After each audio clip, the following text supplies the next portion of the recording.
ছাড়ো, ছাড়ো আমাকে। এদের কিভাবে কষ্ট দিচ্ছ কেন? তোমরা কি?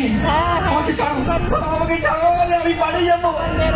ওই চুপ করে দাঁড়া এখানে। পাপ করার সময় মনে ছিল না? ছেড়ে দাও। এখানে সব কি হচ্ছে? তোমরা আমাকে কেন এনেছো? এখানে সবার কর্মফলের বিচার হচ্ছে।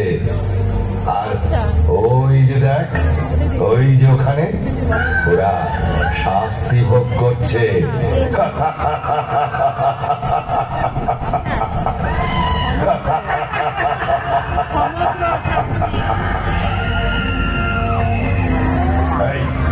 কি পাপ করেছিল?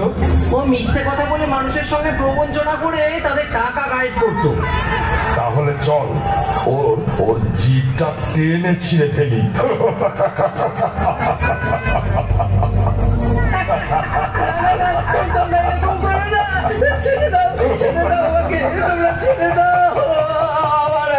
ছিঁড়ে ফেলো, জিভটা টেনে ছিঁড়ে ফেল।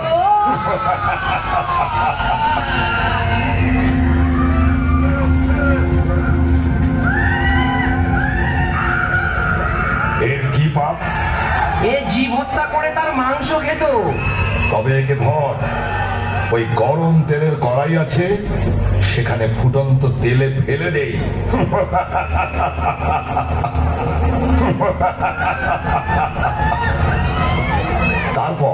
তারপর ওইদিকে যে রুরু নামক নরক আছে, সেখানে ফেলে দেবো। ওখানে সাপের থেকে হিংস্র রুরু কীটের কুণ্ড আছে, তারা কামড়ে কামড়ে ওর মাংস খাবে।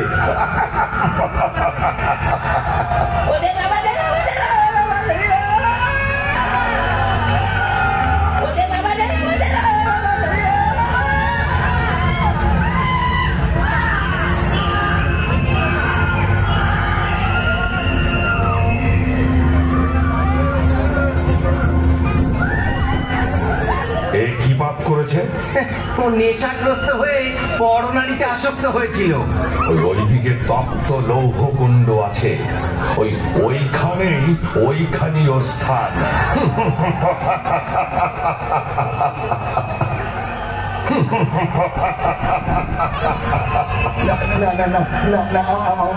আমাকে ছেড়ে দাও, ছেড়ে দাও। এই কাজ আমি আর কখনো করবো না। ছেড়ে দাও, ছেড়ে দাও, ছেড়ে দাও। এটা এখানে আসার আগে ভাবা উচিত ছিল। এখন এখানে এসেছিস যখন, শাস্তি তোকে ভোগ করতেই হবে।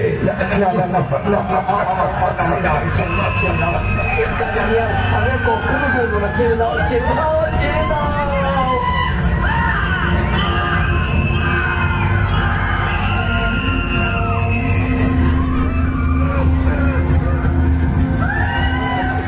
এর কি অবস্থা? এই পাপিষ্ঠ পরস্ত্রী হরণ করেছে। তবে যাও, ওকে ওই জ্বলন্ত অগ্নিযুক্ত লৌহখণ্ডের সঙ্গে বেঁধে শুলের আঘাত করো। আমাকে ছেড়ে দাও, আমাকে ছেড়ে দাও, আমাকে ছেড়ে দাও, আমাকে ছেড়ে দাও।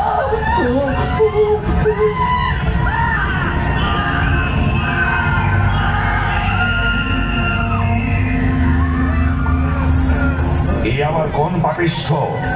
এ সমাজে গুরু সাজে ভণ্ডামি করত আর নিজের স্বার্থ সিদ্ধির জন্য বড় অঙ্কের টাকা আদায় করত। ওকে ওই নাগ পাশে বেঁধে সুরাঘাত করো।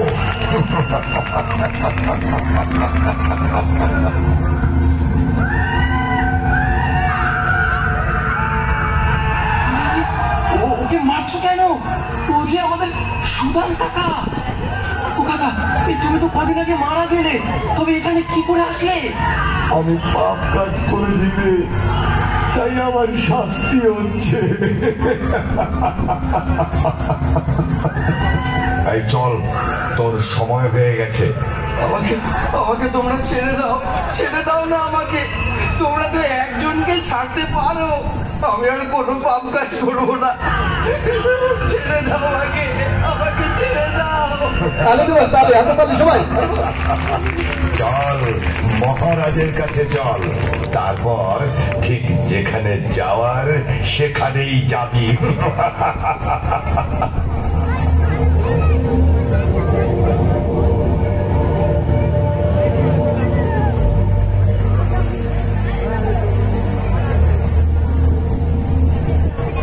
এর নাম কি? সৌরভ প্রামাণিক।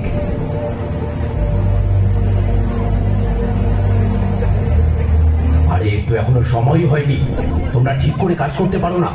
ভুল মানুষকে নিয়ে এসেছে, শাস্তি তো এদেরকেই দিতে হয়। যাও, যেখানে ছিল সেখানে ফিরিয়ে দিয়েছো। উনি কে? উনি আমাদের মহারাজ। যে যেমন কর্ম করেন সেই অনুযায়ী তিনি তাদের শাস্তি প্রদান করেন। হে মহারাজ, আপনি অনেক দয়ালু মহারাজ, আমাকে আমাকে ছেড়ে দিন, আমি এসব সহ্য করতে পারবো না মহারাজ, আমাকে ছেড়ে দিন মহারাজ, আমাকে ছেড়ে দিন। আরে আরে কি করছো? তোমার শাস্তি দেরি আছে। এই যাও, ওকে মর্তলোকে পৌঁছে দাও। মহারাজ, আমার একটা প্রশ্ন আছে, আমাকেও কি এইরকম শাস্তি পেতে হবে? হ্যাঁ, যে যেমন কর্ম করবে তার তেমনই শাস্তি হবে। মহারাজ, মহারাজ কি করলে এই সমস্ত শাস্তি ভোগ করতে হবে না? বলুন না মহারাজ, আমি আপনার শরণাগত, আমাকে এই ভয়ঙ্কর যন্ত্রণা থেকে উদ্ধার করুন, উদ্ধার করুন। একটা উপায় আছে, তা যদি তুমি করতে পারো তাহলে শাস্তি তো দূরের কথা, এখানেই আসতে হবে না। বলুন মহারাজ, বলুন, আমাকে বলুন কি সে উপায়? মর্তধামে অভয়চরণ ছিল প্রভুপাদ নামে এক মহান ভক্তের লেখা শ্রীমদ্ ভাগবত গীতা যথাযথ গ্রন্থ আছে। তা অধ্যয়নের মাধ্যমে যদি তুমি তোমার জীবনকে কৃষ্ণ ভাবনাময় করে তুলতে পারো তাহলে আর এখানে আসতে হবে না। ছিল প্রভুপাদ? আমার স্ত্রীও তো ওনারই গীতা পড়ে, আমাকেও পড়তে বলে। তবে যাও, নিজের পরিবারের সঙ্গে কৃষ্ণ ভক্তির অনুশীলন করো। ঠিক আছে মহারাজ, আপনাকে আপনাকে অনেক অনেক ধন্যবাদ, অনেক ধন্যবাদ। বলহরি, বলহরি, বলহরি, বলহরি, বলহরি, বলহরি, বলহরি, বলহরি, বলহরি,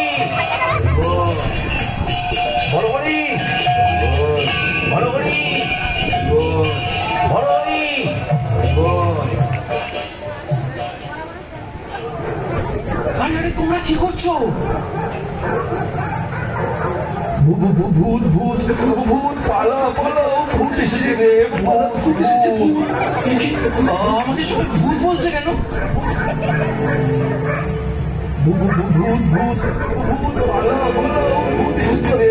তুমি যেহেতু মারা গিয়েছিলে তাই সবাই তোমায় ভূত বলছে। এখন তুমি ইস্কনে যাও আর গীতা পড়ো। শুনলেন তো প্রভু, তাই এখন থেকে আমি গীতা ছাড়া এক মুহূর্ত থাকবো না। হ্যাঁ দাদা, আপনাকে আমি প্রণাম জানাই। আপনার স্ত্রী অনেক ভালো ভক্ত হওয়ার কারণে আপনি জমালয় থেকে ফিরে এলেন। গেটের সামনে চলে এসে তাই এখন বাড়িতে ফিরে শ্রীকৃষ্ণের সংসার গড়ে তুলুন। হরে কৃষ্ণ। চলুন আমরা সকলে মিলে একসঙ্গে কলিযুগের যুগ ধর্ম হরে কৃষ্ণ মহামন্ত্র উচ্চারণ করি। হরে কৃষ্ণ হরে কৃষ্ণ কৃষ্ণ কৃষ্ণ হরে হরে, হরে রাম হরে রাম।